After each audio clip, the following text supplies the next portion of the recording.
আসসালামু আলাইকুম। সবাই কেমন আছেন? আশা করি সবাই ভালো আছেন। আজ যাব আমরা একটু ঘুরতে, পিকনিকও বলা চলে, যে ফ্যামিলির সবাই মিলে ঈদের যেহেতু বন্ধ আছে তাই আমরা ঘুরতে যাচ্ছি। আজকে আমরা দুইটা জায়গায় যাব, একটা হচ্ছে পানামনগর আর একটা হচ্ছে সুবর্ণগ্রাম। তো আজকে আমি পানামনগরের ভিডিওটা আপনাদের সাথে শেয়ার করতেছি। তো আমার ভাগে হচ্ছে নুডলস রান্না পড়েছে সকালের নাস্তাটা। আমি যেহেতু এটা খুব সহজ শর্টকাট, তার জন্য আমি নুডলসটাই রান্না করে নিচ্ছি। নুডলস, তারপর হচ্ছে আচার, আর হচ্ছে পানির বোতল, আর হচ্ছে আমি একটু দুধ সেমাইও নিব বাচ্চাদের জন্য, এটা আমার নিজের বাচ্চাদের জন্য। এগুলো হচ্ছে আরও যারা যারা আমাদের সাথে যাচ্ছে ওরাও কিছু না কিছু রান্না করে নিবে। তো রেডি হয়ে গেলাম। এখন ঘড়িতে হচ্ছে সকাল 9টার মতো বাজে। আমাদের নিচে আমরা একটা হাইয়েস্ট মাইক্রো ভাড়া নিয়েছিলাম। তো আমাদের বাসার নিচে অলরেডি সবাই চলে আসছে। তো আমি সবার লাস্টে গুছিয়ে নিচে নামলাম। তো এই যে আয়াত, আজান, সবাই রেডি, সবাই ফুটবল। তারপর যেহেতু আজকে বাহিরে প্রচুর রোদ, তার জন্য আমরা ছাতাও নিয়ে নিয়েছি। অনেক রোদ ছিল, ভাবছিলাম যে মনে হয় বৃষ্টি পড়তে পারে, আমরা ঘুরতে পারবো না, কিন্তু এত রোদ ছিল আসলে আমাদের ঘুরতেও কষ্ট হয়ে গেছে। আমরা সবাই এখন গাড়িতে বসে গেলাম, আর গাড়িটা অলরেডি রওনাও দিয়ে দিল। আমাদের বের হওয়ার কথা ছিল 8:30, কিন্তু আসলে সবাই যেহেতু বাচ্চা কাচ্চা নিয়ে রেডি হতে হতে সবাই অলমোস্ট সকাল 9:30টায় আমাদের গাড়িটা রওনা হলো। আমরা এখন কাঁচপুর ব্রিজ দিয়ে যাচ্ছি। তো সোনারগাঁও যেহেতু পড়েছে, পানামনগরটা সবার আগে আমরা পানামনগরেই যাচ্ছি সবার প্ল্যানে। তো চলেও এসে পড়েছে। আসলে গাড়িতে সবাই অনেক কথা বলেছি, মজা করেছি, তাই অমনভাবে রাস্তার ভিডিও করার তো আর কিছুই নেই। তো আমরা একটু আগে এসে পড়েছি, 10:30 বাজে, কিন্তু এটা নাকি খুলবে 11টা বাজে। তো কোনো সমস্যা নেই, এটার পাশে বিশাল বড় মেলা ছিল, আর এত সুন্দর সুন্দর জিনিসের মেলা। তো আগে ভাবলাম সবাই মিলে মেলাতে ঘুরি, আধা ঘন্টা ঘুরতে ঘুরতেই কিন্তু 11টা বেজে যাবে। তো সবাই সবার মতো কেনাকাটা করতেছে। আসলে আনকমন কিছু জিনিসপত্র এখানে ছিল। তো আমিও এখান থেকে কিছু কেনাকাটা করতেছি, সবাই কেনাকাটা করতেছে। আর আয়াত, আজান, ওরা তো এখানে এত রকম খেলনা দেখে ওরা শুধু খেলনাই কিনতে চাচ্ছে। বাচ্চা বলে কথা, ওরা তো খেলনাইগুলো পছন্দ করে। আর আমার পছন্দ হচ্ছে মাটির জিনিস, আর হচ্ছে এই যে কি সুন্দর একটা মাছের খোয়া না কি বলে জানি এটাকে, কি সুন্দর, এটাও আমরা একটা নিয়ে নিয়েছি। তো এখন এখান থেকে ঘুরে ফিরে টুকটাক আমরা হচ্ছে আসলে মেলাটা ঘুরার উদ্দেশ্য হচ্ছে যাতে পানামনগরটা খুলে যায়, এটার জন্য। তো এখান থেকে আমি খুব সুন্দর একটা লবণদানি কিনেছি। লবণদানিটা আমি আপনাদের সাথে শেয়ার করব লাস্টে দিয়ে, যে আমার লবণদানিটা কেমন হলো। আর হচ্ছে একটা হচ্ছে ট্রে কিনেছি, অনেক কিছুই কিনেছি।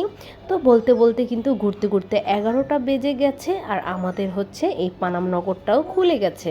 তো এখান থেকে পার টিকিট হচ্ছে 50 টাকা করে টিকিট নিয়েছে। তো এখন হচ্ছে টিকিটের জন্য প্রথম গেট দিয়ে ঢুকে আমরা লাইনে দাঁড়িয়ে গেলাম যে সবার জন্য টিকিট কিনবো। তো সবার জন্য টিকিট কেনা হয়ে গেছে, আর আমি হচ্ছে আপনাদের জন্য একটু এটা দেখিয়ে দিলাম যে আপনারা যদি আসেন তাহলে হচ্ছে বন্ধের দিন দেখে শুনে আসবেন, যেহেতু অনেক দূর বলে কথা। তো এটা হচ্ছে আসলে অনেক পুরানো দিনের বাড়ি। এটা নাকি হচ্ছে আগে রাজধানী ছিল, আমাদের ঢাকার রাজধানী নাকি পানামনগর ছিল। তো এটাই আমরা দেখতে আসছি, অনেক পুরনো বিল্ডিং, আর এত রোদ, ছাদটা ছাড়া আমরা ঘুরতেই পারছি না। তো আয়াত, আজানকেও কিছু ছবি তুলে দিচ্ছি। ওরা তো ঘুরতে এসে খুশি, কিন্তু রোদের জন্য বাচ্চাগুলো অস্থির হয়ে গেছে। আসলে একটু ঠান্ডা ঠান্ডা পড়লে ঘুরতে মজা লাগে, কিন্তু ঈদে বলে সবার তো আর ছুটি থাকে না। বাচ্চাদের স্কুল খোলা থাকে, কোচিং খোলা থাকে। যেহেতু ঈদের ছুটি পেয়েছি, তাই ভাবলাম যে ঈদের মধ্যে তো আমরা যেহেতু ঢাকার, আমাদের তো আর গ্রামের বাড়ি নেই, গ্রামের বাড়ি থাকলে সবাই মিলে গ্রামে ঘুরতাম। তো ভাবলাম যে সবাই মিলে একটু আশেপাশে থেকেই ঘুরে আসি, সবার মনটাও ভালো থাকবে। তো আসুন আপনাদের সাথে এই পানাম সিটিটা বা পানাম নগরটা যে কেমন দেখতে, আমি আপনাদের সাথে একটু ভিডিও আকারে আপনাদের জন্য ভিডিও করেছি। তো আপনারাও আমার সাথে এই পানাম নগরের ভিডিওটা দেখে নেন। আমি পানাম নগরে আজকে ফার্স্টই এসেছি, এর আগে অনেকবার আসার ইচ্ছে ছিল কিন্তু আসতে পারিনি। তো সবাই হচ্ছে মুরব্বিদেরকে বসিয়ে দিয়েছি, যেহেতু অনেক রোদ, ওটা তো আর ঘুরে ফিরে ওরা কি দেখবে। তো আমি হচ্ছে আপনাদের জন্য জাস্ট একটু ভিডিও করে প্রথম থেকে শেষ পর্যন্ত দেখাবো, আপনারাও আমার সাথে দেখে আসুন।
পানাম নগরটাই আপনাদেরকে আমি ভিডিও আকারে করে দেখিয়েছি, যতটুকু পেরেছি আপনারাও আমার ভিডিওর মাধ্যমে দেখে নেন। তো পানাম নগরটা আমাদের ঘোরা শেষ, যতটুকু ভিডিও করেছে আসলে পানাম নগরটা এতটুকুই, এত বেশি কিন্তু বড় না। তো আমাদের এখন আমরা পানাম নগর থেকে বের হয়ে গেলাম, প্রচণ্ড রোদ ছিল। এখন আমরা আবার গাড়িটাকে নিয়ে আমরা সুবর্ণগ্রাম উদ্দেশ্যে রওনা দিব। আর সুবর্ণগ্রামটা পড়েছে রূপগঞ্জ ভুলতা গাউসিয়া যে মার্কেটটা আছে সেইখানে সুবর্ণগ্রামটা। আর এই পানামনগরটা পড়েছে সোনারগাঁয়ে জাদুঘর, সেই জাদুঘর রুটের ভিতরেই। তো এখন আমরা গাড়িতে উঠে আমরা রওনা করে দিব সুবর্ণগ্রাম। যেহেতু আমরা গাড়ি ভাড়া নিয়েছি, তো পানামনগরটা আমাদের দেখা যেহেতু হয়নি, আর সুবর্ণগ্রাম যেতেই এই পানামনগরটা পরে যেহেতু, তো আমরা একটু ঘুরে ফিরে নিলাম। এখন আমরা গাড়িতে করে রওনা দিয়ে দিব সুবর্ণগ্রাম উদ্দেশ্যে। আমাদের এই পানামনগরের ভিডিওটা আপনাদের কাছে কেমন লেগেছে অবশ্যই জানাবেন। আর মেলা থেকে কি কি কেনা হয়েছে এখন আমি ভিডিওর লাস্টে আপনাদেরকে দেখিয়ে দিব আমি কি কি কিনলাম। বেতের এই ট্রেটা আমি ওখান থেকে কিনেছি, আর এই ট্রেটার তার দাম নিয়েছিল 200 টাকা। একটা নাগরদোলা কিনেছি, নাগরদোলাটা দেখে আমার কাছে অনেক ভালো লেগেছে। নাগরদোলাটার দাম নিয়েছিল 100 টাকা।